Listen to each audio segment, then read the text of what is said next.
key issue this week, we're still talking about the Moveit vulnerability, but there's a couple of things that I haven't seen focused on as much. So some new organisations were confirmed as victims in the last couple of days. Most of those were the result of a supply chain compromise. So kind of reinforcing that advice to monitor your supply chain, and particularly to monitor them for vulnerabilities like this when they happen.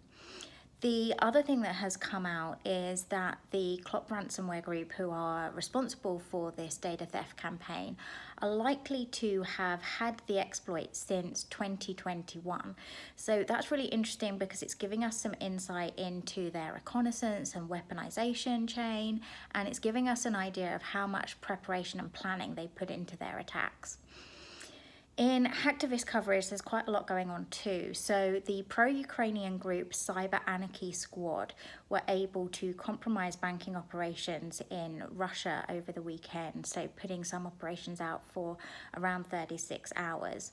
Now, that has resulted in some pro-Russian groups, so Anonymous Sudan and Killnet have announced that they will team up with REvil, the ransomware group, to create disruption in the Western banking financial sector.